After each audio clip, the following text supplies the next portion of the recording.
जल्दी सबको बस कार्यक्रम को समाप्त करने वाला हूँ। ये होली का लास्ट बोल था आना आ रहा है हमारे देखिए लोकल हमारे मथुराई कार्यकारिणी आपका स्वागत हो गया। मथुराई कार्यकारिणी हमारे बैटरी कॉलेज से आए श्री डॉक्टर सीपी शर्मा जी वो आए हुए हैं। उनका सारा सामान है। कुछ हमारे धर्मेंद्र भैया जो मतलब खेलने के लिए कह रहे थे फरीदाबाद से आए वो भी कहते प्लीज आप पत्ता बन जाए तो सबका सम्मान सबकी बात आपको सुनने को मिल जाएगी। अगर आप पत्ता कर दे तो आपके सबको सबकी बात सुनने को मिल जाएगी। बस थोड़ी देर के लिए आप थोड़ा सा साथ दे दें।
चरणों में नमन करता हूं।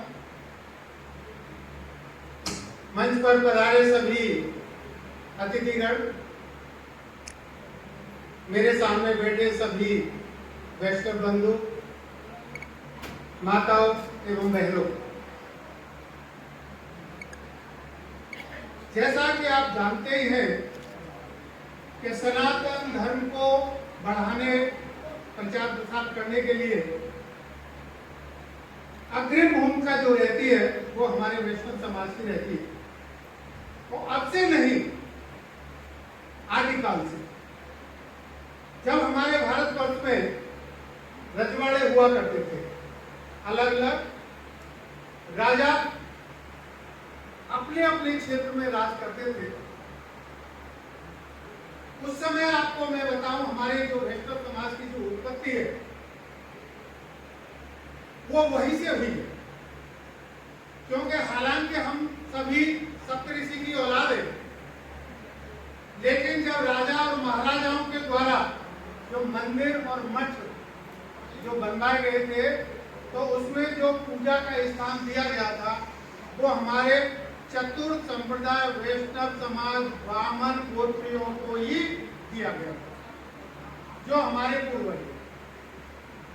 और मैं आपको बताऊं, जब हमारे वैष्णव समाज का जब पुजारी, क्योंकि हमारी जो भगवान की पूजा करते थे तो हमारी पुजारी के नाम से जो प्रसिद्ध हुए थे, तो जब हमारी वैष्णव समाज का व्यक्ति कभी भी राजा और महाराजा के दरबार में जाते थे तो राजा खुद खड़े होके प्रणाम नहीं, नमस्कार नहीं, दंडवत करते थे और हमारे बुजुर्गों को महाराज कह के पुकारते थे, आइए महाराज। तो हमारा जो वैष्णव समाज है गुरु ब्राह्मण कुल में सबसे उच्च श्रेणी है, जो कि भगवान की पूजा करता है, उसमें गिना जाता है। कालांतर आगे आगे आगे आगे धीरे धीरे धीरे धीरे जब हमारे सप्तऋषि की जितने भी ब्राह्मण हैं वो आपस में पुत्रवाद पर बढ़ते रहे, एक दिन ऐसा आया कि हमारे ब्राह्मणों में और हमारे पुरखों में भी ये आया कि भाई अब जो रोजी रोटी है उसको रोजी थोड़ा सा बंटवारा कर लिया जाए। तो आपको मैं बताऊं कि हमारे जो वैष्णव समाज के बंधु हैं, उस ब्राह्मणों के बट में हमारे ठाकुर जी आए थे, ठाकुर जी। और ब्राह्मण समाज के दूसरे वर्ग में पत्रा बोलते हैं, पंचांग, और जो भागवत आचार्य के जो पंचांग है वो आए थे। आपको ध्यान होगा, कभी भी जब कथा होती थी तो उस कथा में ब्राह्मण समाज के तो कथावाचक आते थे, तो हमारे पुरखा ठाकुर जी लेके जाते थे, और जब तक ठाकुर जी नहीं आते थे तब तक कथा चालू नहीं होती। तो मित्रों, हमारी उत्पत्ति वहां से, हम में और ब्राह्मणों में बहुत सारे ऐसे व्यक्ति हैं जो ओछी सोच के हैं, जो व्यक्ति ब्राह्मणों को और हमको एक अलग करने का प्रयास करते हैं, वो एक ओछी मानसिकता है। हालांकि ब्राह्मणों में अलग अलग बटे हुए हैं, जो अपने आप को गौड़ ब्राह्मण हो चाहे सनाट हो, वो अपने ऊपर दिखाते हैं। कोई कहता है गौतम नीचा है, कोई कहता है मिथिल नीचे, ये कुछ नहीं। और अब तो आने वाले भविष्य में ये होने वाला, हमारा वैष्णव समाज लग गया है। और आपको मैं बताऊं, धीरेन्द्र शास्त्री जो बागेश्वर धाम का जो इस समय पे पुजारी हैं, वो अपनी समाज से है, और हमारी समाज इसमें पूरे भारतवर्ष में इस समय सनातन धर्म को बचाने के लिए अलग अलग दिशा में पूरे भारतवर्ष में काम कर रही है। इसके अलावा 2 मिनट और लूंगा मैं आप। हमारी वैष्णव समाज किसी भी एरिया में कहीं पर भी अन्य किसी जाति से कम नहीं है। हमारे बहुत सारे ऐसे धनाढ्य हैं, जो हमारे बिजनेसमैन हैं, जो हमारे समाज के उच्च पदों पर बैठे हुए हैं। उन्हीं की बदौलत हमारे जयंती भाई वैष्णव भाई जो जैको केमिकल है, जो एक बहुत बड़ी कंपनी है मेडिकल की। रामचंद्री वैष्णव है मुंबई के, वो बहुत बड़े बिल्डर हैं। और कई ऐसे धनाढ्य जो हमारी वैष्णव समाज का राष्ट्रीय कार्यकारिणी, उनके द्वारा कोई ही ऐसा जिला होगा जहां पर हमारे वैष्णव समाज की धर्मशाला और छात्रावास नहीं होगा। हमारे अलवर के बैठे हुए हैं, इनका भी हमारा वैष्णव समाज का छात्रावास अलवर में है। देखिए हमारा वैष्णव समाज का हरिद्वार में, कोटा में, बंबई में, नागपुर में, और कौन से जिले के नाम, कोई भी जिला, उदयपुर में, जयपुर में, कहीं ऐसी जगह नहीं है जहां पर हमारा वैष्णव समाज का छात्रावास या धर्मशाला नहीं हो। मित्रों, अब जरूरत है हमें एक होने की। मुझे बड़े दुख के साथ कहना पड़ रहा है कि हमारे वैष्णव समाज, देखिए और मैं स्पष्ट कर दूं, योगेश जी, कुछ व्यक्ति अन्य हमारे वैष्णव समाज के ब्राह्मण गोत्र में नहीं आते, वो भी अपने समाज को वैष्णव लिखने लग गए हैं, लेकिन वो हमारी वैष्णव समाज की ब्राह्मण गोत्रियों में नहीं आते। आप बहुत सारी ऐसी मेरे पास शिकायतें आई हैं कि इन्होंने साहब वैष्णव, अपने वैष्णव ब्राह्मण बताया और अपनी बेटी को मेरे घर में रिश्ता कर गया और रिश्ता भी हो गया। तो देखिए आने वाले भविष्य में तो ऐसा होना है कि सनातन धर्म एक रहेगा, ना कोई जाति रहेगी, ना कोई अन्य टुकड़ा रहेगा। सब एक धर्म, सनातन धर्म का व्यक्ति और एक हिंदू रहना है। लेकिन जब तक ये व्यवस्था चल रही है तब तक हमें ऐसे व्यक्तियों से भी सावधान रहना है जो जाट और कई ऐसे जाति अपने आगे वैष्णव लगाने लग रहे हैं। उनसे सबसे पहले जब कभी कोई रिश्ते की बात चले तो उनसे कहो कि भाई साहब आप हमको गोत्र बताइए। राधा जी, मैं गलत तो नहीं कह रहा। ऐसा कांड बहुत सारा पानीपत में और दिल्ली में हुआ है। वो अपने आप को कहते हैं हम वैष्णव हैं, हम ब्राह्मण नहीं, खुद कहते हैं, मन से बोलते हैं, लेकिन वैष्णव ब्राह्मण ही होता है। वो वैष्णव हमारे वैष्णव ब्राह्मणों की ड्यूटी नहीं। आगे एक और रिक्वेस्ट करूंगा, क्योंकि देखिए हमारा जो वैष्णव समाज है, जब तक आप अपनी दिनचर्या को नहीं बदलेंगे तब तक आप अपने आने वाली पीढ़ी को नहीं सुधार पाएंगे। जैसे आप मदिरा पान करोगे तो आपका बेटा भी मदिरा पान करेगा, आप उसको रोक नहीं सकते। आप धूम्रपान करोगे, वो भी करेगा। जो भी आप कार्य करेंगे वो उसको बेटा देखेगा और आपका परिवार का कोई भी सदस्य देखा तो वो 100% उस काम को करेगा। सबसे पहले हमें आपको सुधारना, अपने आप को सुधारेंगे, अपने माता पिता की इज्जत करेंगे, उनके पैर छू के आशीर्वाद लेंगे। हम पुजारी हैं, हर घर में पूजा होती है। जब हम पूजा करेंगे तो आपके आने वाली संतान भी पूजा करेगी। हम अपने माता पिता गुरुओं का आशीर्वाद लेंगे, उनका पैर छुएंगे तो निश्चित तौर पर आने वाली पीढ़ी आपका यही आदर करेगी जिस तरह आप कर रहे हैं। आप अपनी बहू को बेटी के समान मानेंगे तो आपकी बेटी को भी जो जहां जाएगी वो उसको बेटी का दर्जा देंगे। निश्चित तौर पे बहुत सारी ऐसी बातें हैं, उसमें आपको बदलाव करना पड़ेगा। आप ये मत सोचिए कि आप अपने बच्चों को पढ़ा लिखा के आप नौकरी पे लगा देंगे। आने वाले भविष्य में नौकरी नहीं है, बहुत कम है। आप अपने बच्चे से कहिए कि तू पढ़ लिख के ये मत दिमाग में तो पहला प्रयास करके नौकरी में पर्चा भर, अपना आवेदन कर, नौकरी मिले। लेकिन उसको किसी न किसी दिशा में आप उसको बिजनेस के लिए छोड़िए। हमारा भविष्य आने वाली पीढ़ी पर, और बिजनेस में कोई भी आप नौकरी में कितना 50,000, 60,000, 1 लाख, लेकिन बिजनेस में आप लाखों रुपए, कई लाख रुपए महीने अर्निंग कर सकते हैं। इसलिए अपने आने वाली पीढ़ी को, अपने बच्चों को 100% उनको थोड़ा सा आगे बढ़ाइए, चाहे छोटा सा बिजनेस डालें। एक आपने देखा होगा, उसका उदाहरण देता हूं मैं। एक कचौड़ी वाला है तहसील पर, मेरी प्रेरणा से उसने कचौड़ी की दुकान खोली।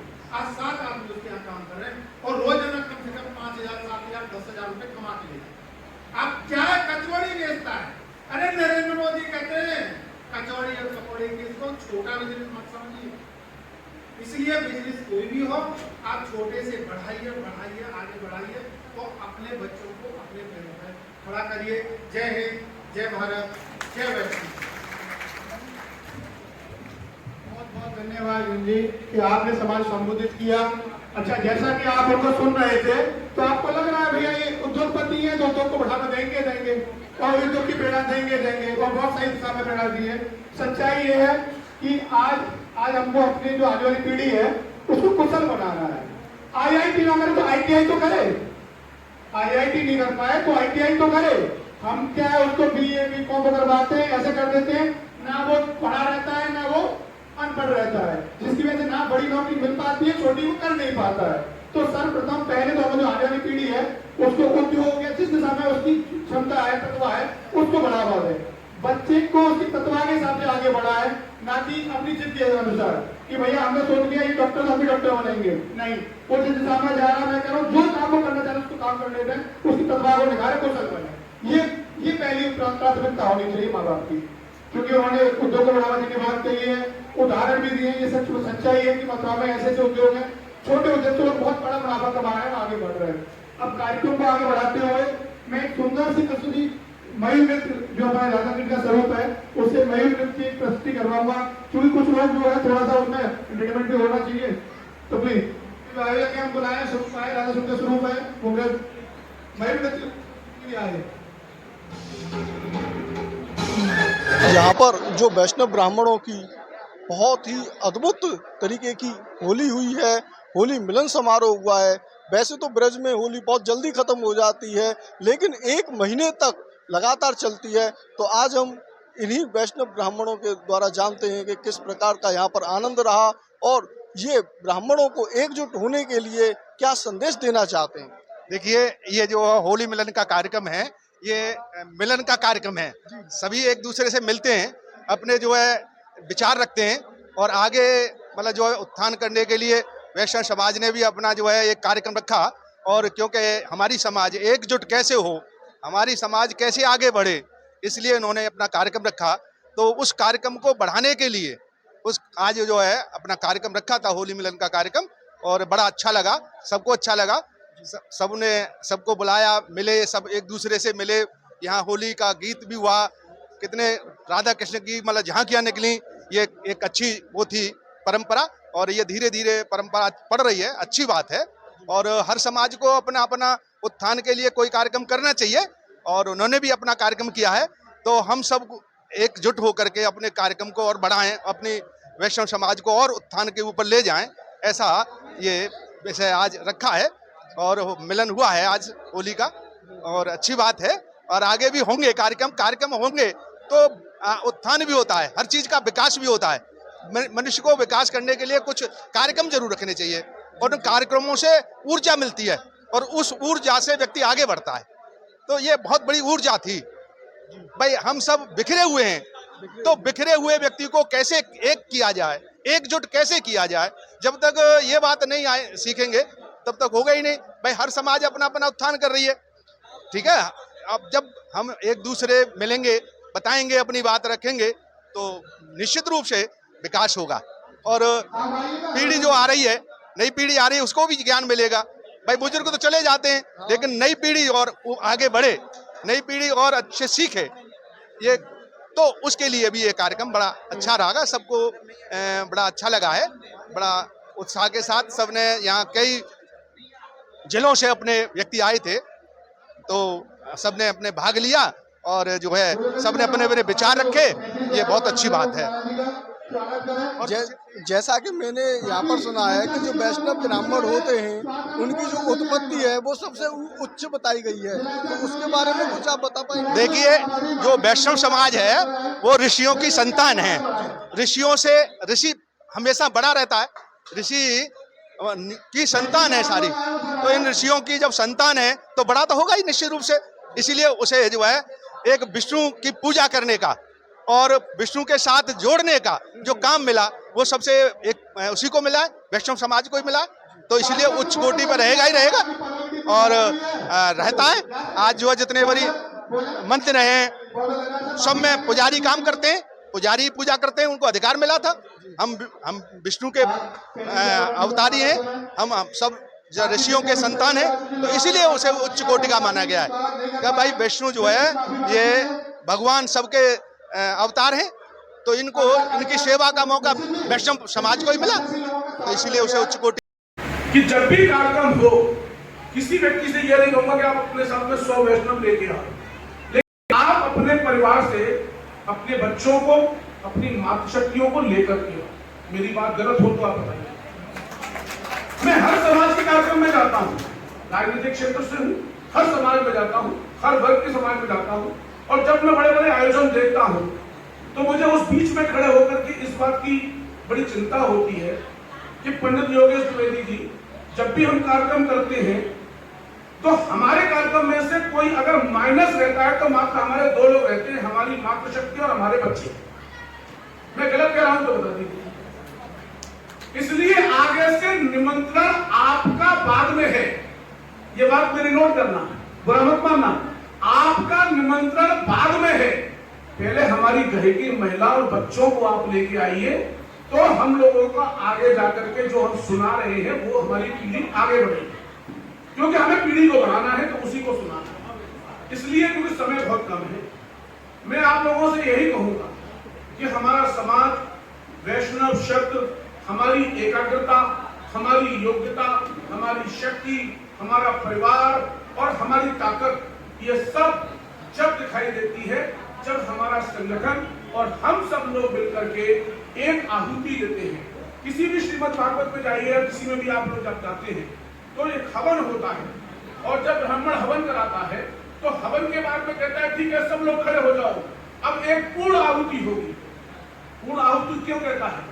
क्योंकि हो सकता है किसी से श्लोक वंचित रह गया हो सकता है किसी से आहुति डालने से वंचित रह गया हो सकता है कोई आने में देर हो गई हो, लेकिन जब पूर्ण आहुति होती है तो इसलिए होती है कि पूर्ण आहुति एक पूरे परिवार को समा करके पूर्ण आहुति के रूप में हमारी ताकत को एहसास करता है।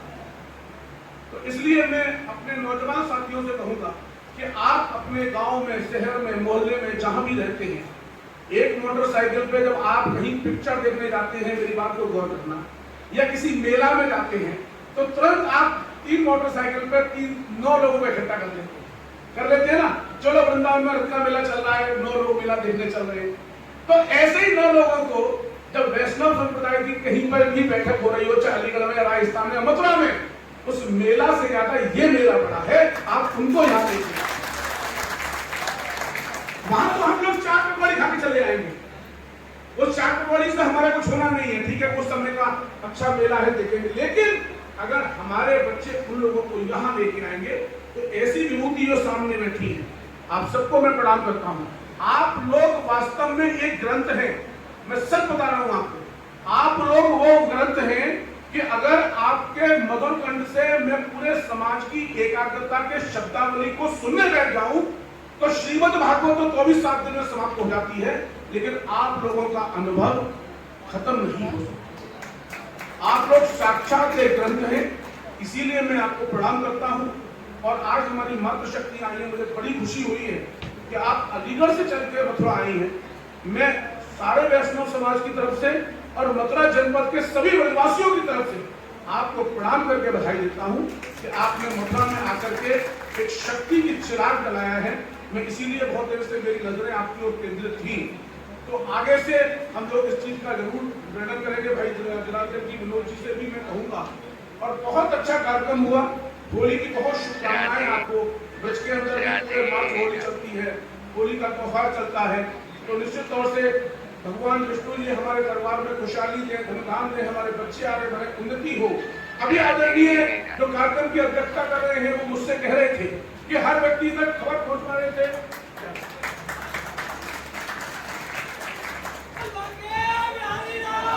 कि जो भी अपने शब्द बोलने जाए, अध्यक्ष मेरे बगल में बैठे थे, उनसे कहो कि मेन मुद्दे पर ही बोले, मेन मुद्दे पर ही बोले।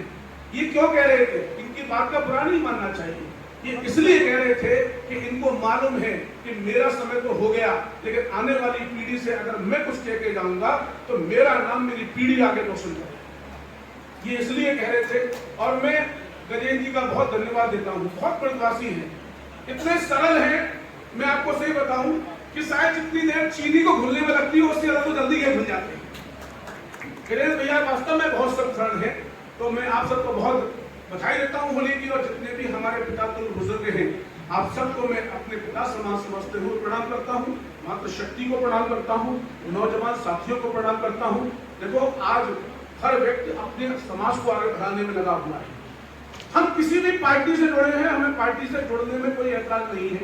एक शब्द में वाणी को विराम, किसी भी पार्टी से जुड़ो, किसी भी दल से जुड़ो, कोई ऐतराज नहीं है किसी से भी। लेकिन मैंने हमेशा अपनी बात जब भी कहीं वैष्णव या ब्राह्मणों की आई तो उनसे एक बात जरूर कही, बुरा मत मानना, कि यारो अगर गुलाम बनना है तो सिर्फ अपने समाज के बनो, किसी के मत बनो, किसी दल के मत बनो, किसी नेता के मत बनो। अगर हमको कोई ये कहता है या मुझको कहता है, मैं अपनी कह रहा हूं कि योगेश द्विवेदी जी तो उनके नहीं, योगेश द्विवेदी जी का सेना चौड़ा जब होगा जब ये कहेंगे योगेश द्विवेदी के गुलाम अगर है तो अपने समाज के। हमें गुलामी ही अगर करनी है तो किसी नेता और पार्टी की नहीं करनी है, हमें गुलामी करनी है तो वैष्णव समाज की करनी है, ताकि हमारा समाज आगे बढ़े। इसी के साथ मैं अपनी वाणी को विराम करता हूं। मेरे कंठ से, मेरे शब्द से कोई बात अगर गलत निकल गई हो तो छोटा बालक और भाई समझ के मुझे माफ कर दीजिएगा। आप सबको बहुत बहुत होली की शुभकामनाएं। और इस सफल आयोजन के लिए मैं पूरी कमेटी को बधाई देता हूं, पूरी टीम को बधाई देता हूं, जिलाध्यक्ष जी को बधाई देता हूं। और आपसे पुनः कहूंगा, एक बार और हाथ उठा लीजिए, बोलो गिरिराज महाराज की जय, वैष्णव समाज की जय, विष्णु भगवान की जय। जय जय श्री राधेश्याम।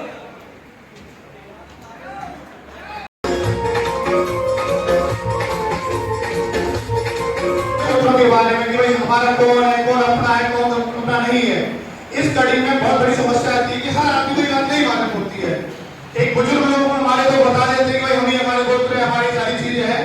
इस कड़ी में हमारे जो यहाँ के मीडिया प्रभारी और पूरे संयोजन राष्ट्रीय कार्यकारिणी के सदस्य मनोज कुमार सभा जी ने एक गोत्रावली अपनी छपाई है, उसका प्रमोशन मैं ऐसे सुंदर अवसर पर करना चाहूंगा। मैं चाहूंगा मनोज सभा जी, बहुत सुंदर प्रस्तुति।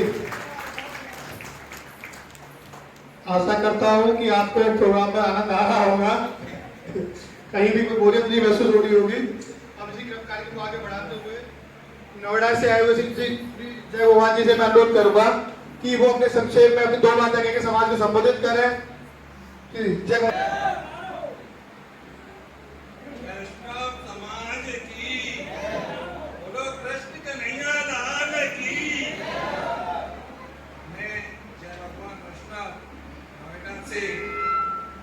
वैसे तो मंच के माध्यम से सभी बातें सामने आ चुकी हैं और मैं सभी समाज बंधुओं से एक आग्रह करता हूं कि ये जो वैष्णव शब्द लिखा हुआ है,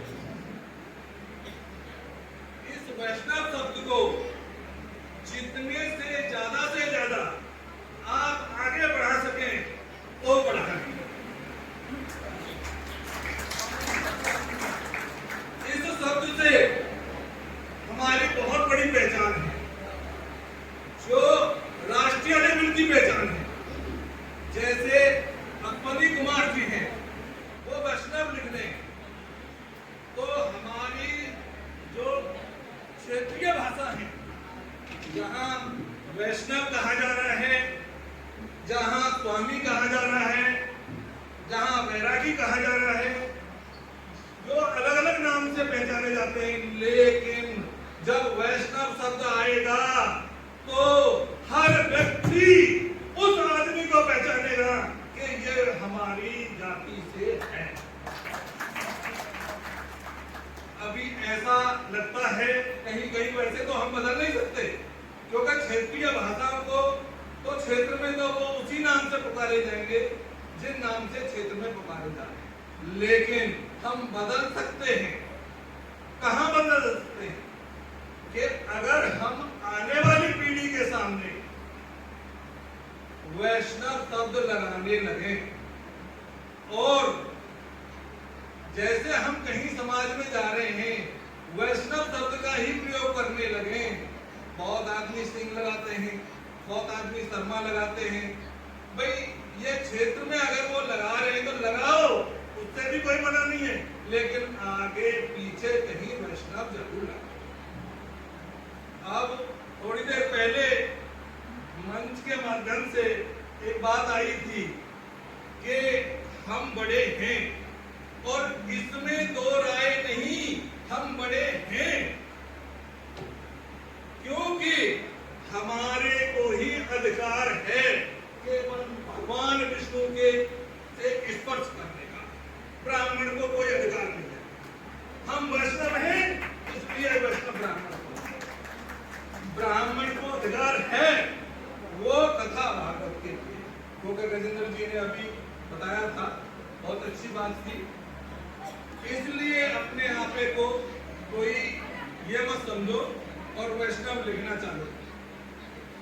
और मुझे अच्छा लगा एक गोत्रावली दी है मनोज जी ने, इससे भी हमें प्रेरणा मिलती है कि हमारे गोत्र क्या है। और इसी तरह से जगह जगह हमारे सम्मेलन होते रहते हैं, एक दूसरे को कुछ न कुछ सीखने को मिलता है और हम यहाँ आकर के सीख ही रहे हैं। और सबसे बड़ी बात यह है, मथुरा में हम आए हैं, आप जितने सज्जन आए हैं यहाँ, चाहे जिलों से या प्रांतों से जहां से भी आए हैं, ये आपका बड़प्पन है, इनका बड़प्पन इतना नहीं है जितना आपका बड़प्पन है,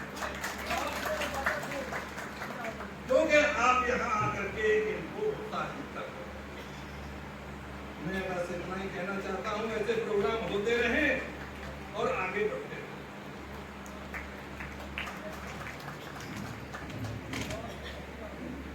बहुत बहुत धन्यवाद जी। सबसे पहले अच्छी बात तो जयवान जी ये है कि आपने एक आज बाहर से आप आए हैं, तो मैंने सही बात ये है कार्यक्रम आपसे है, आप आए तो हमारा सौभाग्य है, कार्यक्रम आपसे है, आप बाहर लोग अपने टाइम निकाला, समय निकाला, कीमती समय। हमें इसी क्रम को आगे बढ़ाते हुए अपने अलीगढ़ के जिलाध्यक्ष श्री पन्नालाल शर्मा जी से रिक्वेस्ट करूंगा कि कोई मंच पे आके तो सब कहे। पन्नालाल जी अलीगढ़ से,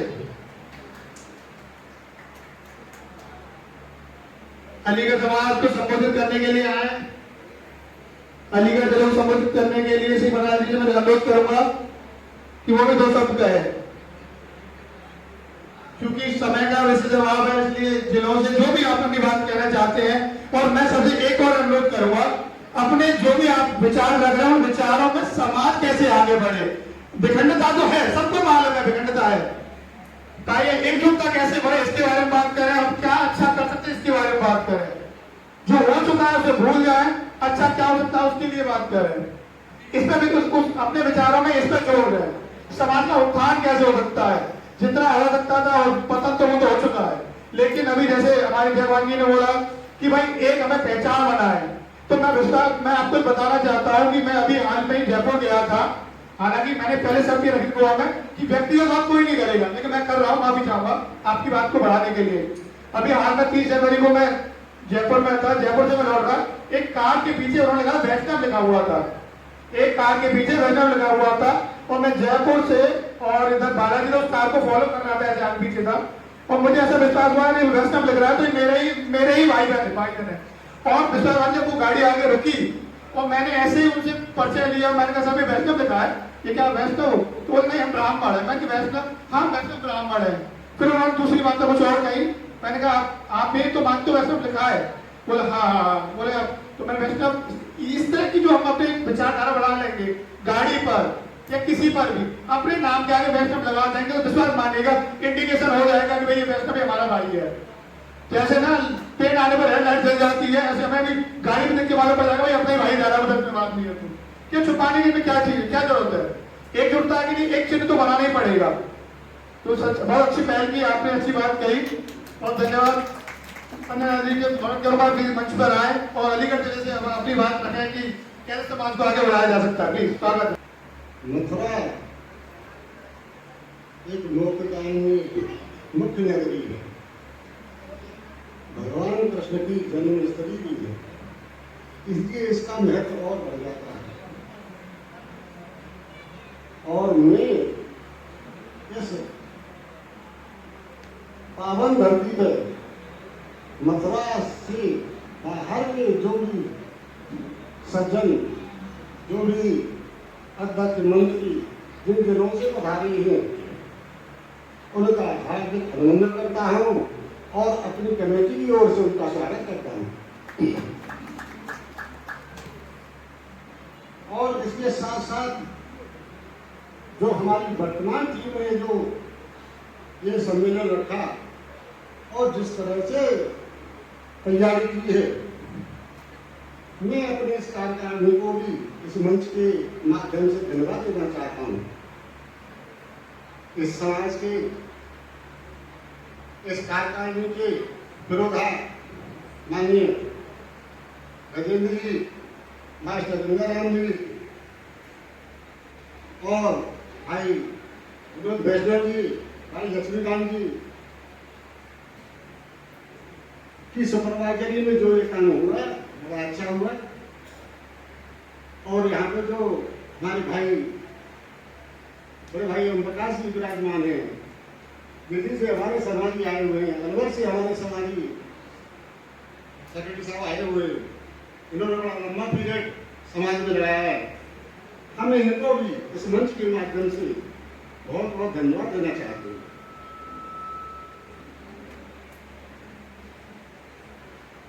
माँ साहब गंगाराम जी का कल प्रेम भरा संदेश मिला और उन्होंने रिक्वेस्ट की, रिक्वेस्ट किया तो हमसे बड़े हम आदेश दिया, वही गणना जी आप पढ़ाने और कैसे इस समाज में एकजुटता लाई जा सकती है, कैसे इस समाज में जागृति पैदा की जा सकती है, कैसे इस समाज के मेल मिलाप के लिए कुछ बहुत महत्वपूर्ण कार्य किए जा सकते हैं, इस पर 2 मिनट का, और कैसे समाज में एकता की जा सकती, पैदा की जा सकती है, इसके लिए 2 मिनट का समय देने की बात उन्होंने कही। और आज भी संभव से यही बात है कि 2 मिनट का समय भाई नेमी शरण जी और भाई ओम प्रकाश जी, भाई नेमी शरण जी, ये एकता का विषय तो इतना लंबा है कि अगर कोई मनीषी, प्रबुद्ध मनीषी 7 दिनों तक लगातार इसमें कहता रहे, तब भी मैं समझता हूँ एकता का अध्याय पूरा होने वाला नहीं है। तो मुझे से तुच्छ बीमार की क्या औकात है कि इस विषय में मैं बहुत ज्यादा बोल सकूं या बहुत ज्यादा कह सकूं। लेकिन फिर भी साथियों, जब आदेश मिला है तो मैं बिल्कुल वर्तमान की एकता में क्या ताकत होती है, वर्तमान की घटना, आपके सामने की घटना आप सब जानते हैं। एकता में कितना बल होता है आप सब जानते हो। आप देख रहे हैं रूस और यूक्रेन का युद्ध चल रहा है, बहुत ताजा उदाहरण, और आप सब की जानकारी में ये भी होगा कि रूस और यूक्रेन में कितना अंतर है, कितना अंतर है। अब ऐसे समझ लो इंडिया का एक कहना पंजाब समझ लो, या उत्तर प्रदेश समझ लो, या राजस्थान समझ लो, इतना ही तो बड़ा है। और संसाधनों की दृष्टि से भी रूस के मुकाबले कुछ भी नहीं है, परमाणु हथियारों के मुकाबले भी कुछ भी नहीं है यूक्रेन।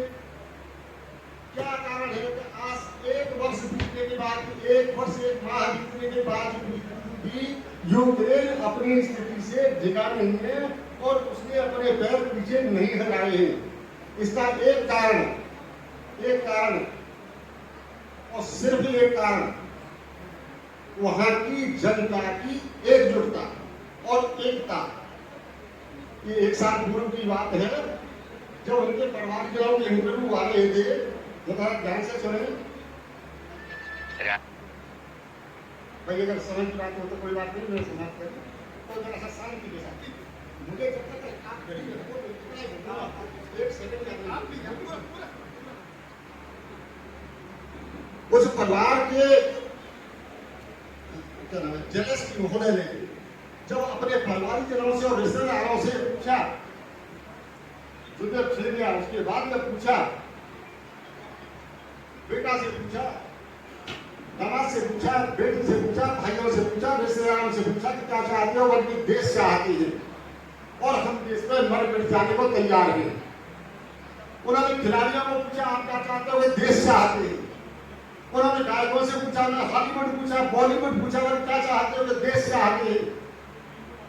तो साथियों, एक वजह है सिर्फ आप सब जानते हो, मुझसे ज्यादा काबिल पढ़े लिखे हो, उनकी केवल और केवल एक वजह है कि देश में एकता है, एकजुटता है। और यूक्रेन के पास कोई ऐसा साधन नहीं है, बिल्कुल उसके रूस के मुकाबले बच्चा है यूक्रेन, किसी भी दृष्टिकोण के सामने नहीं है। और दूसरा, बिल्कुल अभी कुछ दिन पहले हमारे माननीय प्रधानमंत्री इजराइल गए। भाई साहब, इजराइल ने कितनी सिक्योरिटी की है संभवतः आपको पता होगा। एक एरोप्लेन नीचे, एक ऊपर, एक दाएं, एक बाएं और एक आगे और एक पीछे, 6 प्लेन्स लगा दिया उनकी सुरक्षा के लिए। और अपने दुश्मन दोस्तों को भी ये कह दिया कि अगर इस बंदे को कुछ हुआ तो आप में से बचना कोई नहीं है, आपकी केवल राखी ढेरी मिलेगी। ये क्या है? हिंदुस्तान की एकता का प्रचारक है। मोदी अकेले में कोई ताकत नहीं है, आपकी ताकत है, एकता की ताकत है, आपकी एकजुटता की ताकत है। आज मोदी के वहां पहुंचे हैं और देखिए विश्व में अपना नाम, हमारे हिंदुस्तान का नाम कहां से कहां पहुंचा दिया उस बंदे की बदौलत है। और उस बंदे से कहने में कहूंगा, ये जनता की बदौलत है, ये आपकी बदौलत है। मेरे साथियों, इस एकता में बहुत बल होता है। और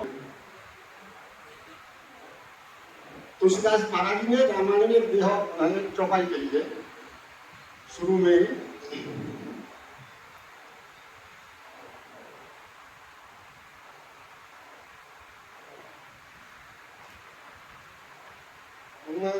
तीरथ गति भूति भलाई, जब जय जतन जहाँ जय पाई, सोचानो सत्संग प्रभाव, लोको वेदन आनो पाऊ।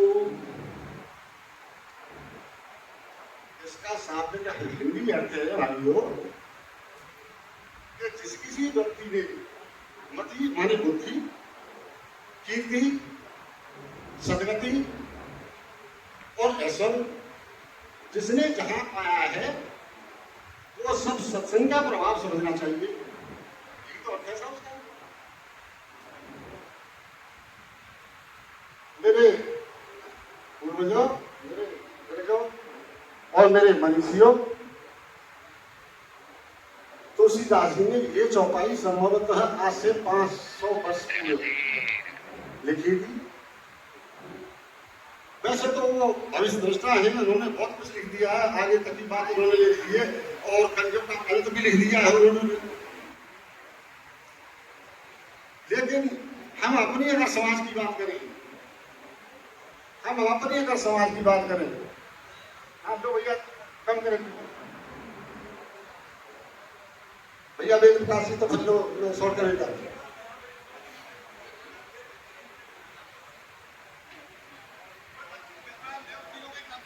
अच्छा। तो सब सत्संग का प्रभाव बताया भाई, नहीं समझे। और मैं इसमें थोड़ा सा संशोधन करना चाहूंगा आज की परिस्थिति को देखते हुए। कारण कि जब ये चौपाई लिखी गई थी तब तो बादशाही राज थे और हम लोग मठों में, मंदिरों में, कंदराओं में, जंगलों में, पहाड़ों में आते हैं। हमारा निवास स्थान का, हमारा उद्गम स्थान तो वहीं से है भाई, जब तो लिखे ना। तो हमारी परिस्थिति तब और थी, हम जंगल के वासी थे, जंगल के शेर थे। और आज हम वहां से थोड़ा खिचकते गांव आए, गांव से कस्बा, कस्बा से शहर आए, शहरों से महानगरों में पहुंचे। तो हमारे समाज की तो स्थिति बन गई और सारे समाज का जो तो रहे, लेकिन हमारी स्थिति बन गई। मैं बस इसमें इतना ही थोड़ा सा कहूँगा, इतना संशोधन करना चाहूँगा अपने समाज के लिए। अपन हर इसको मंथन करना छोड़ा है, रात्रि को मंथन करना, सो के जाके मंथन करना और कल करना, आज नहीं करना। वो लिखा है सो जानो सत्संग प्रभाव, और सब करके करना भैया बहुत समझना आप, थोड़ा समय का अभाव है। सत्संग प्रभाव, तो सत्संग को तो कर लो संगठन, सत्संग को कर लो, चौपाई को रहने दो, उसका अर्थ का अनर्थ भी मत करो, उसमें बढ़ा लो थोड़ा सा। और अपनी सब विशेष रूप से अपने समाज के लिए, जो अपने समाज को उसकी आवश्यकता है और परम आवश्यकता है, जो हम विस्थापित से नहीं जाने, तो सो जानो सत्संग संगठन प्रभाव और लोगों ऐसे लोगों को थोड़ा सा प्रमाणित कर लो आप। लोगों कलयुग वेदन आनो पाओ, फिर इसका पता लगाना आप लोगों उस हिसाब से समझना। मेरे साथियों में यही मेरा कहना है, ये कहते कि समाज की एकता बहुत जरूरी है, हर जिले में जरूरी है, हर तहसील में जरूरी है।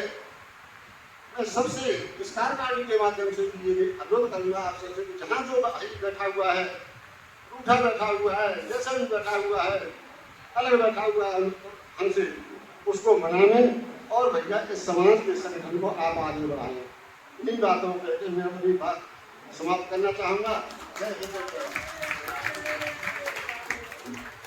बहुत बहुत धन्यवाद विनय जी, आपने धर्म के रूप से अपनी समाज को कैसे क्रिएट कर सकते हैं उसके बारे में बताया। बहुत बहुत धन्यवाद।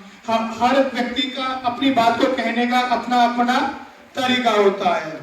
आपने अपनी बात धर्म के रूप में कही, धर्म पुराण के बारे में एग्जाम्पल उदाहरण देके समझाई, आपका बहुत बहुत धन्यवाद। क्योंकि समय का अभाव है, कार्यक्रम की समय सीमा सब पे एक है। लोग जो बाहर से आए हुए हैं उनकी भी भोजन व्यवस्था की गई है, तो भोजन का भी समय हो चुका है और आप सब लोगों को स्वागत भी करना है। तो इन सब चीजों के लिए मैं थोड़ा सा ये कहूँगा कि अपनी वाणी को, अपने विचारों को संक्षिप्त रूप में रखें। संक्षिप्त रूप में रखेंगे तो सबको सुनने को मिलेगा, ध्यान सुनेंगे, अच्छा रहेगा, सबके विचार सामने आएंगे। अब इस क्रम में कार्यक्रम को मिक्स रूप से चलाते हुए मैं अब इस पर स्वागत के लिए अलीगढ़ की पूरी टीम को ही बुलाऊंगा और माफी भी चाहूंगा राजनीति जी की एडवोकेट जी मंच से हाथ जोड़कर। मुझे अभी अध्यक्षता की नहीं मालूम था, अलीगढ़ की राजनीति जी एडवोकेट जी से नहीं मालूम था, तो कोई बात नहीं, भाई भाई सब एक ही है।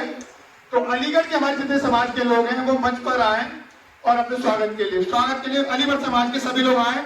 मनोज जी, विनोद जी अध्यक्ष जी, वेद प्रकाश जी और हमारे संरक्षक जिन्होंने पूरे कार्यक्रम में इतना साथ दिया है, विश्वास भाइयों इतना साथ दिया है संरक्षक के रूप में, श्री भूदेव जी, दरोगा जी, जिनके बगैर शायद एक प्रोग्राम का आयोजन करना बड़ा मुश्किल कार्य होता।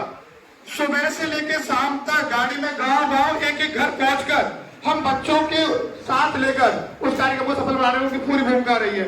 वो भी आए तो अलीगढ़ की जितने समाज के लोग आए उनका वो स्वागत करें।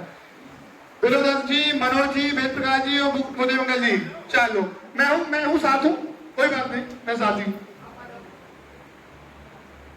पटका तस्वीर से सबका स्वागत करें। मैं दोनों महिलाओं से कहूंगा कि आप महिलाएं ही स्वागत करें।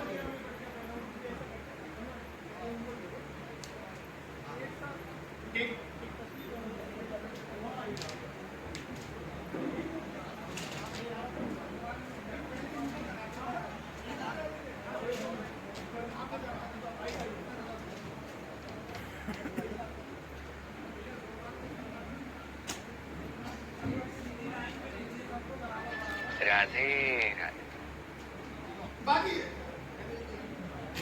हेलो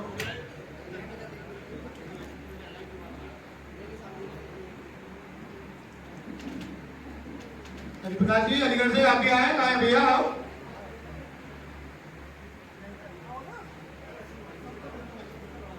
हाँ तो तुम तो आओ ना भैया, तुम कार्यकारिणी के सक्रिय सदस्य हो, पीछे कैसे रहोगे? जिनका स्वागत होता है वो तो मैं उसे थोड़ा गुजारिश करूंगा, थोड़ा नीचे होते रहे, स्वागत हो जाता है, नीचे आते रहे। जिससे थोड़ा स्टेज पे भी बाहर ना पड़े।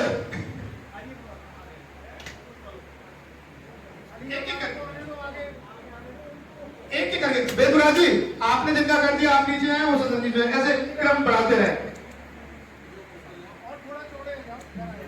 एक व्यक्ति का स्वागत करते रहे ऐसे, क्योंकि थोड़ा समय का अभाव है इसलिए थोड़ा ये सामूहिक रूप से करना पड़ रहा है, वरना एक साथ तो ये नहीं कि प्रत्येक व्यक्ति का अलग अलग से सारी चीजें हो।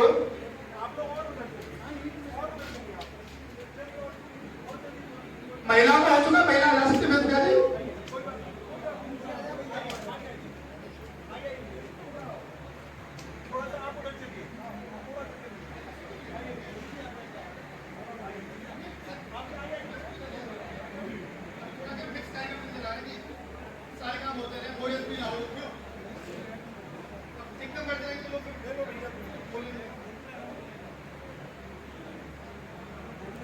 मैं भी आऊंगा।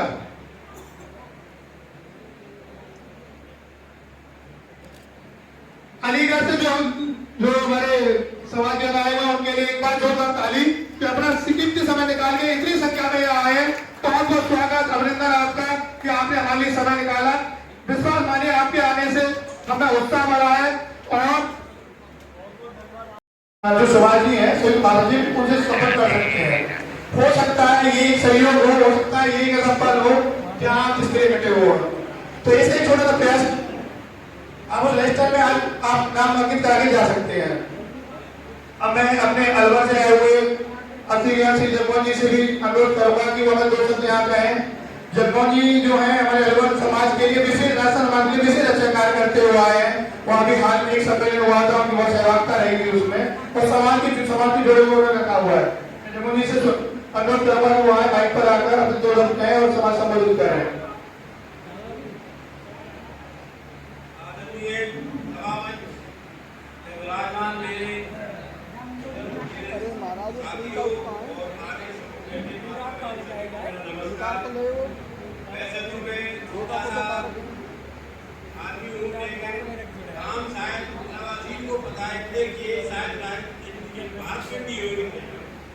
मैंने 10 कमरे की अलवर में छात्रावास बनाइए, हॉस्टल बनाइए, करीबन 21 बेटियों की शादी करी, पूरे जिले को टेलीफोन डायरी से जोड़ दिया और तकरीबन 14 वर्ष में जिले का अध्यक्ष रहा हूं।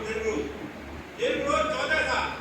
सबसे बड़ा काम यह है कि इस समाज में टांग खिंचाई बहुत होती है, लेकिन वो आदमी पीछे मुड़ के देखेगा वो मैंने कभी पीछे मुड़ के नहीं देखा। और आज मथुरा के अभी प्रोग्राम हुआ था 8 जनवरी का मथुरा से कई 25 साल में शायद सभी जिले से आए थे, भरतपुर, परवल, फरीदाबाद। और ये प्रोग्राम तो बहुत कीजिए उससे मैं 2006 से 7 से चल रहे प्रोग्राम मथुरा के लोग बहुत जाते थे। प्रोग्राम में बहुत अच्छा प्रोग्राम होता है, लेकिन हिम्मत नहीं आनी चाहिए आदमी का। अगर हिम्मत आ गया तो वो काम में मिल जाएगा। जो थे टांग खिंचाई तो हर जगह होती है, मेरी भी टांग खींची थी लेकिन घबराया नहीं, जबकि मैं पुलिस का इंस्पेक्टर से रिटायर हूँ। बहुत बड़ी बात है, पुलिस के आदमी इतना समय निकाला। भरतपुर के भी बैठे अध्यक्ष महोदय कई ये सब जानते, जितना काम मैंने किया है शायद ही कोई नहीं कर सकता। मथुरा में मेरा 3-4 बार आया हूँ, शादी सम्मेलन में उसमें भी आया हूँ, लेकिन मथुरा के लोग पता नहीं, अभी अलवर मंथन हुआ सभी एक हो गए थे मंच में, सारे सबको एक हो गए, बाद में यहाँ अलग नाटक हो रहा। तो ये तो टांग खिंचाई तो पूरे भारत में हो रही है, लेकिन घबराना नहीं है। युवा टीम है, मनोज की, विनोद की, और मैं जो कहता हूँ आप लोग पीछे मुड़ कर देखना, जो भी कुछ काम करना है वो हिम्मत से करना। और आज इतने आदमी आगे चलकर 5000 जो होंगे सभी काम होगा। और मेरी मैं आप लोगों से ये है कि टांग खिंचाई बंद करें समाज में, बाकी आगे बढ़ते रहें।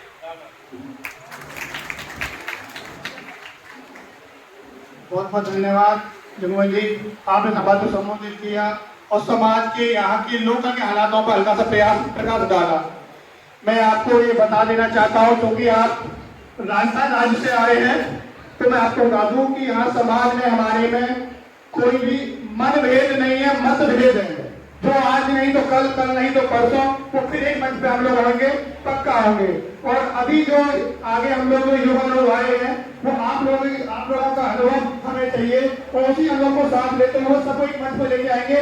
ऐसा मुझे यकीन नहीं, पूरा विश्वास है कि एक मंच पर मैं पूरे भारत भर के एक एक व्यक्ति को यहाँ पर दिखा देना चाहता हूँ जो प्रतिनिधि करेगा। जैसे आप अलवर से आए हैं, भरतपुर से आए हैं, नोएडा से आए, गाजियाबाद से आए, तो विश्वास मानिए मथुरा का भी एक एक व्यक्ति आपके राज्य में पहुंचेगा, ये मेरा विश्वास है।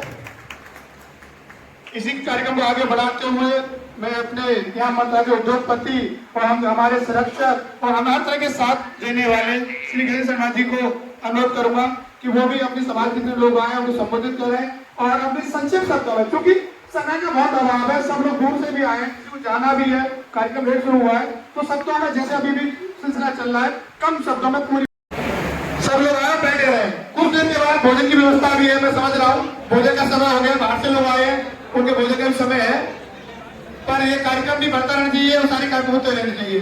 योगा तो प्लीज।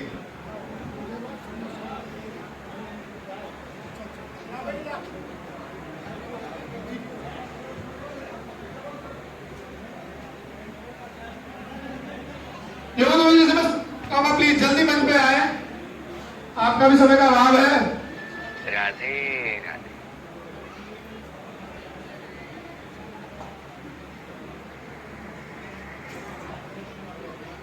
सभी लोग बैठे रहे और जितने भी हमारे अतिथि हैं उनके सुनते रहे।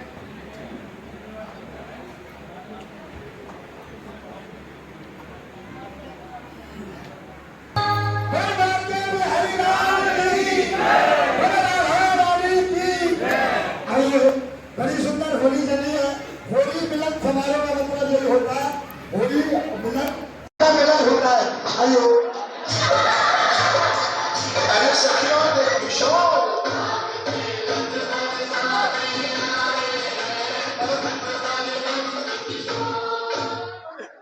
हेलो, आशा करता हूँ सभी ने होली का जिसमें होली का मिलन समारोह होली का आनंद लिया होगा। सभी लोग अपना अपना स्थान ले लें, सभी लोग अपना अपना स्थान ले लें और मैं जल्दी सबको बस कार्यक्रम को समाप्त करने वाला हूँ। ये होली का लास्ट बोल रहा हूँ। हमारे देखिए लोकल हमारे मथुरा कार्यकारिणी, आपका स्वागत हो गया। मथुरा कार्यकारिणी हमारे बैटरी कॉलेज से आए श्री डॉक्टर सीपी शर्मा जी, वो आए हुए हैं, उनका सारा सामान है।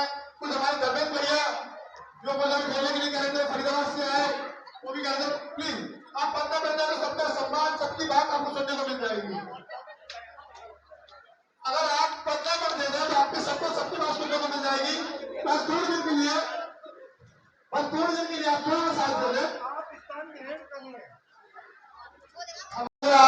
उनका प्लीज आप थोड़ा बस 10 मिनट लीजिए, कार्यक्रम समापन की ओर है।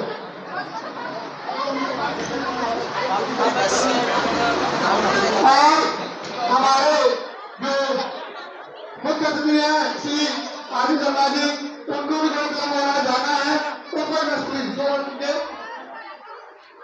बताते हैं। स्टेज से सभी लोग जो देखिए जिन्होंने अभी सारी चीजें की है, सबका नाम लेना तो मेरे लिए असंभव होगा। कुछ मेरे ज्ञान संज्ञान में है, कुछ संज्ञान में नहीं है।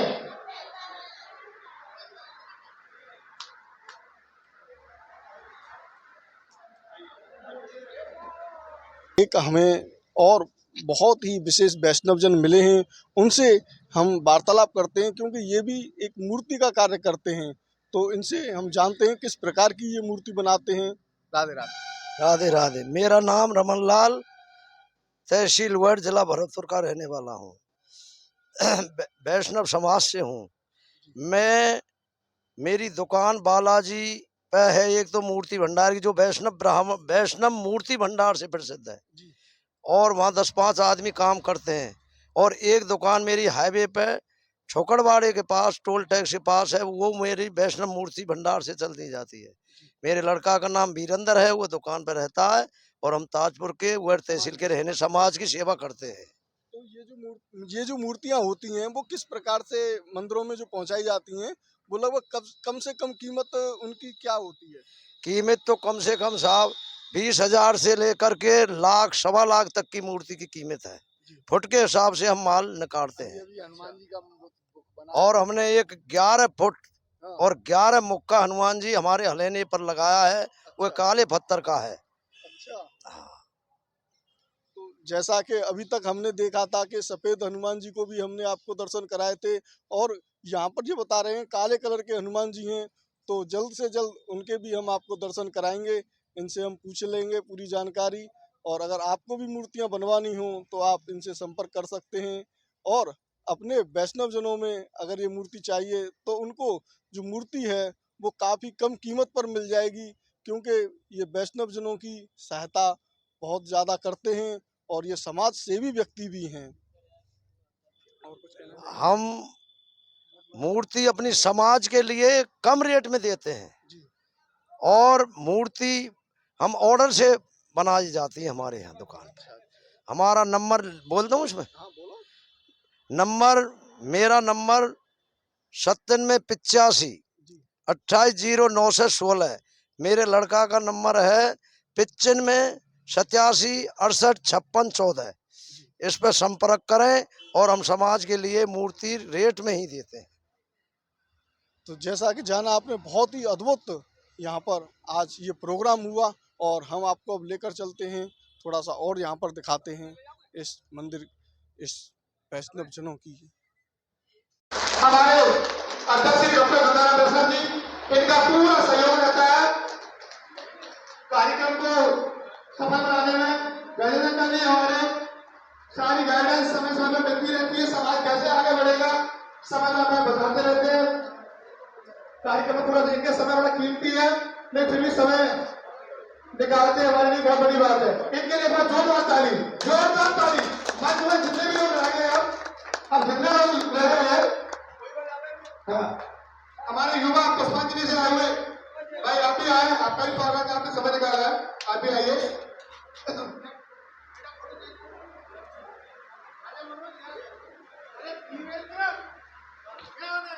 अरे तुम भी तो आ गए यहाँ, बाहर तो बोल रहे तुमसे, पहले कहीं बाहर आ जाओ। हम कह रहे बाहर आओ, बाहर आओ। शास्त्री जी, अरे मैं बोलना तो पड़ेगा कैसे आपके कैमरा निकालूं मैं।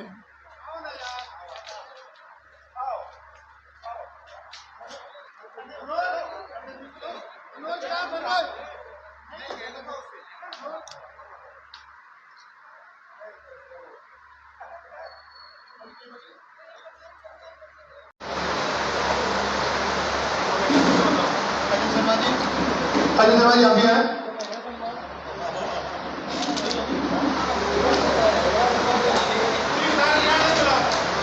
मैं अब सबसे अरे आप दवाई दे रहे हैं, आप प्लीज, मैं इनके प्लीज कागज के लिए आइए आप भी। आप सारी कार्यकारिणी मंच पर आ जाए, गजेंद्र जी वहां पर आ जाए, पूरी कार्यकारिणी का स्वागत होगा, सब लोग जा चुके हैं।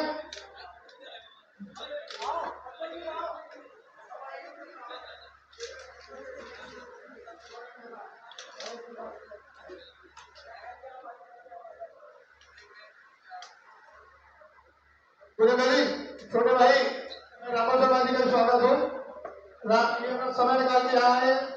छोटे भाई इनकी सत्य छाया मिलती रहे, आशीर्वाद मिलता रहे। उपाध्यक्ष ये नई कार्यकारिणी समिति के बालकृष्ण शर्मा हम वरिष्ठ उपाध्यक्ष बनाए हुए हैं। तो हमने ये बहुत दूर से भरतपुर से सम्मान हुआ था हमारे समाज में, तो वहाँ से लेकर के सब लोगों को संपर्क किया, तो काफ़ी लोगों को बढ़ाया है। सबसे क्या है कि तन मन धन से सभी लोग अपने समाज के आगे बढ़ें और सबको लेकर के चलें, अपने बच्चों को भी घर से लाएं, जो बच्चों को आगे ज्ञान हो। ये सारी चीज़ें अपने समाज के लिए उत्थान के लिए बहुत अच्छे। आज का प्रदर्शन अच्छा रहा।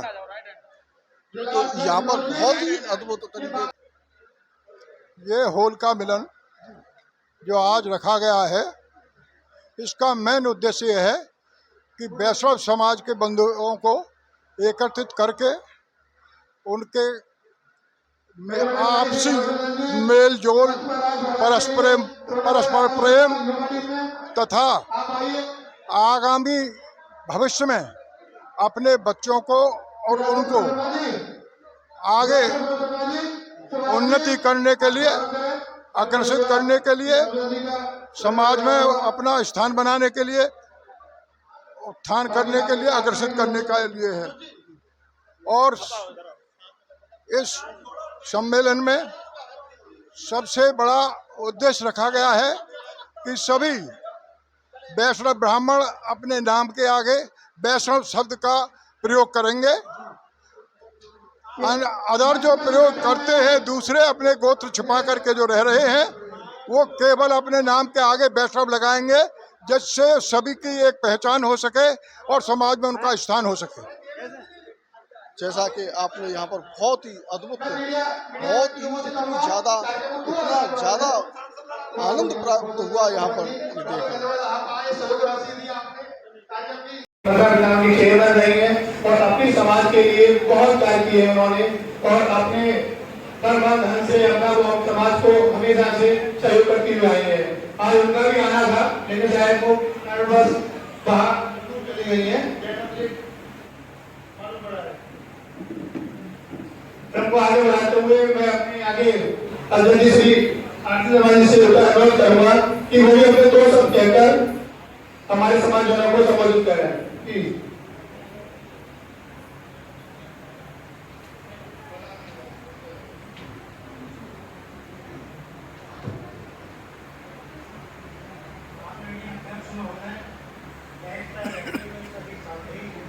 और सामने जितने भी विराजमान है सबका स्वागत करते हुए मैं अपना 2 मिनट का प्रदेश में जो कमेंट लेगा उसके बताओ उनके ध्यान क्या है। अभी रिसेंटली चुनाव हुआ युवा मैं उनको धन्यवाद देता हूँ और भगवान से कामना करता हूँ तो उनको हमेशा कामयाबी। दूसरी बात, आप सबका हार्दिक स्वागत करते हुए कहना चाहता हूँ कि आपने बहुत लगे हैं जो जन्मभूमि में जन्म लिया। कोई जन्मभूमि में रहते हो इसको हम नमन करते हैं, कोई जन्मभूमि को नमन करने के लिए देश से पता नहीं कहाँ से लोग करने का क्या लेकिन मैंने मास्टर जी से कहा था कि मीटिंग करने से पहले, चलाने से पहले एजेंडा जरूर रखना। लेकिन आज यहाँ पर एजेंडा मेरे सामने नहीं हो, बिना एजेंडे के भाषण देने में कोई मजा नहीं आता है। आपका एजेंडा कुछ और होगा, मैं कुछ और बोलूँगा तो वो गलत हो जाएगा। लेकिन मैं जो डिस्कस किया वो एक विकास का था, बरादरी का कैसे विकास किया जाए और उस पर कैसे मनन किया जाए। लेकिन विकास की बात तो हम सब करते हैं, लेकिन मैं एक बात कहना चाहता हूँ आपके सामने, जो समाज में कुर्सियाँ एंट्री कर रही हैं उनको कैसे रोका। शादियाँ विवाह हम सब करते हैं, दहेज भी देते हैं, 4 दिन के बाद घर के ऊपर दंड दिया जाता है और तलाक की नौबत बन जाती है और कोर्टों के चक्कर काटते हैं। इस पर भी इस मंच को, इस संस्था को मनन करना पड़ेगा, ध्यान देना पड़ेगा कि समाज की इस कुरीति को कैसे आप किया। दूसरा, एक प्रोग्राम आगे भी कभी एक करें, एक होना चाहिए कि जो हम साथी आते हैं यहाँ पर एक इशू लेके आते हैं तो हो सकता है वहाँ पर कोई लड़का या लड़की की बातें हो जाए तो अच्छी बात है, वो होना चाहिए। क्योंकि सबके पास है बच्चे सारे, सभी शादी अच्छी जगह करना चाहते हैं, लेकिन यहाँ पर आकर के वहाँ शून्य हो जाते हैं। ये नहीं होना चाहिए, आगे ये इसका भी विचार होना चाहिए और एक टाइम 10 मिनट 20 मिनट का निकालना चाहिए।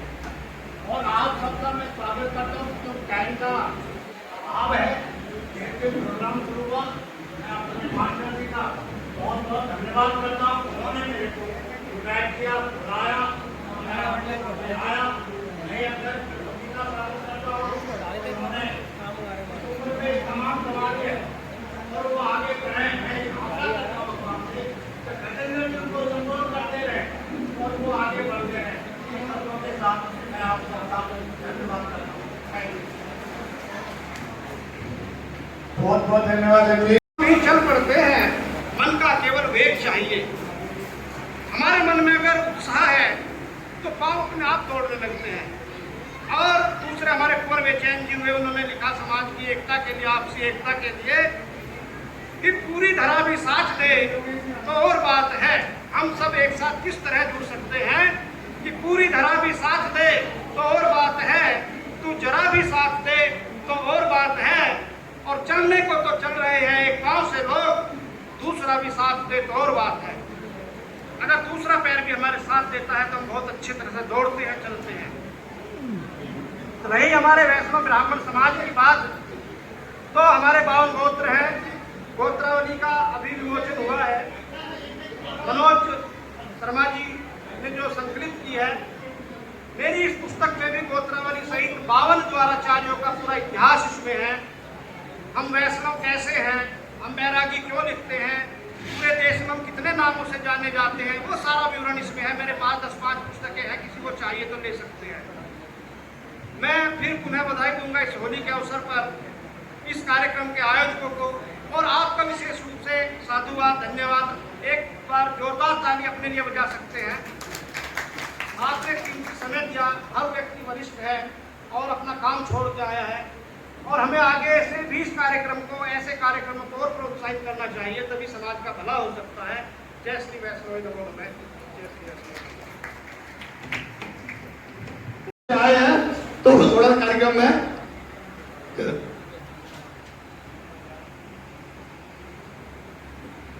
योगेंद्र जी की जो हमारे वहां समय निकाला, इसके लिए तालियां होनी चाहिए प्लीज।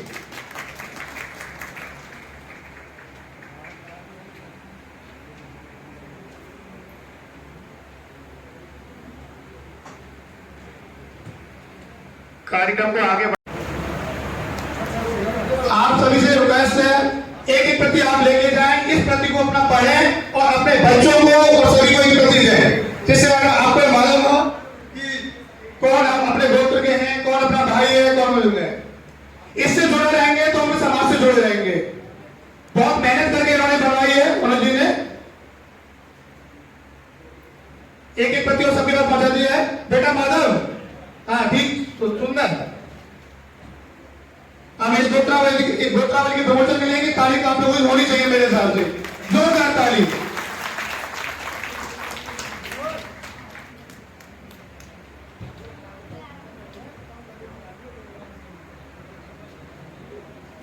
अब मैं बाहर से आए हुए अपने अतिथि गौरव का एक मिले भाई, मैं स्वागत करवा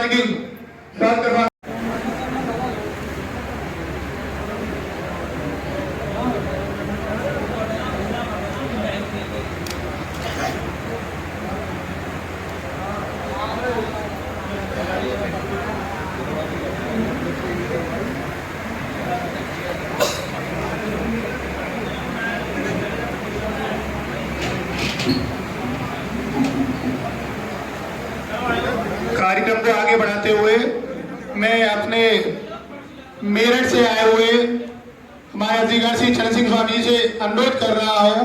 एक तो सबसे पहले मैं बता दूं, उनका परिचय दे देता हूं। चरण सिंह स्वामी जी बहुत बड़े लेखक हैं, जिन्होंने हमारे वैष्णव समाज के लिए 2 पुस्तकें लिखी हुई हैं और समाज के लिए बहुत महत्वपूर्ण कार्य किए हैं। अपने मेरठ मंडल के जाने माने व्यक्ति हैं जो समाज के लिए राम रामाय नमो नमः, कृष्णाय नमो नमः, गोविंदाय नमो नमः, गोपालाय नमो नमः। ये हमारा षडाक्षर मंत्र है हम सभी वैष्णवों का। मुझे मंच पर बुलाया, बहुत बहुत धन्यवाद। आज होली मिलन कार्यक्रम है, हम सब वैष्णव बंधु इस अवसर पर पधारे हैं। आपसे भाईचारे के लिए, प्यार मोहब्बत के लिए, परिचय के लिए सबसे पहले मैं बधाई देना चाहता हूँ इसके आयोजकों को, गजेंद्र वैष्णव जी, पंडित गजेंद्र वैष्णव जी, और आज के कार्यक्रम की अध्यक्षता कर रहे मास्टर जी गंगाराम वैष्णव जी, जिनके प्रयास से यह कार्यक्रम हो रहा है, और हमारे पत्रकार बंधु मनोज जी लगे हुए हैं। इतनी मेहनत कर रहे हैं आप लोग, लेकिन मैं देख रहा हूं कि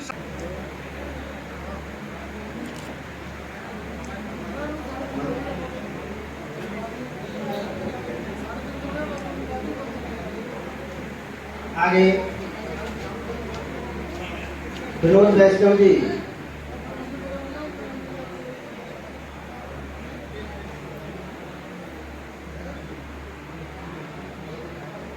विधानसभा के अध्यक्ष जी का स्वागत करें।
बहुत वैष्णवी कमेटी की तरफ पे मेरी ओर से ये सुंदर सी झांकी आपके बीच में रखी है। फूलों की होली, मयूर नृत्य और बड़े सुंदर कार्यक्रम आपके बीच में लेकर आए हैं। जो राधा रानी अलवेली सरकार मथुरा वृंदावन से आपके बीच हम मोनू अलवेला पधारे हैं और ये सभी साथी कलाकार मेरे साथ आपके बीच में आए हैं। वैष्णवी कमेटी की ओर की तरफ एक बार सभी प्रेम से बोलेंगे, बोल बांके बिहारी लाल की, बोल राधा रानी की, जय श्री राधा।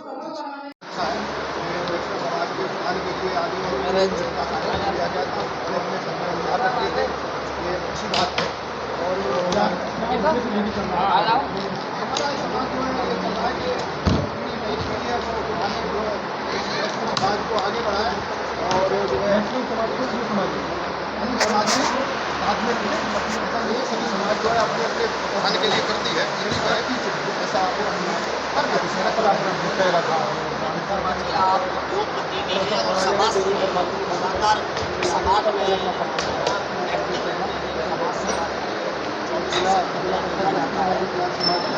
समाज की एकता को आगे तो बहुत सारे जब देखा जाता है समाज के आयोजन किया गया, सफल आयोजन का है। सभी समाज को सहयोग किया है। इस बार हमारे पलवल, फरीदाबाद, हरियाणा, बागपत, खंडवा, हाथरस, अलीगढ़, बाहर से बहुत ही संख्या में लोग आए हुए हैं और आयोजन के सफल बनाने के लिए रास्ता बनाएंगे। हमारे लोकल के जो हमारे कार्यकारी सदस्य हैं उन्होंने भी इस पूरे कार्यक्रम में तन मन धन से पूरी धन्यवाद दिए। इसके साथ साथ हमारे लोगों में हमारे हैं जिन्होंने सुबह से लेकर शाम तक गाड़ी में बैठकर इस पूरे कार्यक्रम का प्रचार कराने में तन से, मन से और धन से इस कार्यक्रम के लिए सहयोग कर दी है। आप डॉक्टर जी का भी लोगों को तरफ से सुरक्षा मिला है, उनकी गाइडेंस में सारा कार्यक्रम हुआ है सारा। और हमारे गृह उद्योगपति जी हैं, उन्होंने पूरी सहायता दी हमें समय, क्योंकि हमारे अभी युवा है, ये हमें अभी चालू की है। तो बुजुर्ग लोग हैं, हमारे बुजुर्ग लोग हैं, उनका जब हमें आशीर्वाद और जब गाइडेंस मिलती है तो उसके हम लोग आगे बढ़ रहे हैं और कार्यक्रम सफल होने के लिए आपके कार्यक्रम यहाँ पर सफलता पूर्वक किया गया है। और जानते हैं यहाँ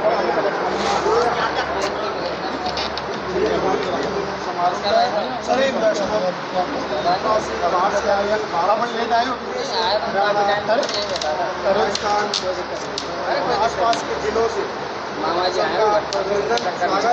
तो आप उसी बात नाम के पीछे जो वैष्णव ब्राह्मण है, सभी वैष्णव लगा अभी वही लोग हम रहे हैं। हमारे साथ कुछ बहुत लोग मौजूद हैं, आइए जानते हैं आज होली मिलन समारोह रखा गया है, क्या क्या प्रोग्राम और किस फैसलों में होली मिलन समारोह का कार्यक्रम। जैसे सभी बाहर के व्यक्ति आए थे और होली मिलन का कार्यक्रम होली के उपरांत होली से पहले होली के बीच में ये सभी मिलन होता है और अपना पूरा समाज में समाज में जो है ये होली मिलन का कार्यक्रम रखा था। ये सभी से मिलान हो जाएगा और वैष्णव समाज कैसे उत्थान करें, आगे कैसे बढ़े, इनके बच्चे कैसे आगे बढ़े, ये सभी उन्होंने अपने अपने विचार रखे थे और हमको सबको ने आमंत्रण दिया सर। उत्थान की बात तो होती है मगर एकता कहीं भी देखने को नहीं मिलती है, उसको लेके क्या कहना चाहिए? देखिए ऐसा है, एकता जब तक विचार नहीं होंगे सबके और जब तक ऐसे कार्यक्रम नहीं होंगे तो सीखेंगे क्या? भाई सीखने के लिए मंच चाहिए। मंच पर अब जो आज जो बात रखी गई है उससे बहुत बड़ा लाभ मिलेगा। आज जो बात कही गई है उससे बहुत बड़ा फर्क पड़ेगा और ऐसे कार्यक्रम होते रहेंगे, ऐसे मिलन कार्यक्रम होते कार्यक्रम जैसे होंगे मिलेगा, लाभ मिलेगा। हमारे साथ कुछ और लोग मौजूद हैं, आइए जान लेते हैं जी आज होली मिलन समारोह रखा गया है, क्या है? हमारे नारा से वो अधिकारी बहुत साथ दे रहे हैं, समय के साथ बहुत धन्यवाद आपका, पूरे धन्यवाद। चेयर में ऐसे करते रहे सर तो आनंद भी रहेगा।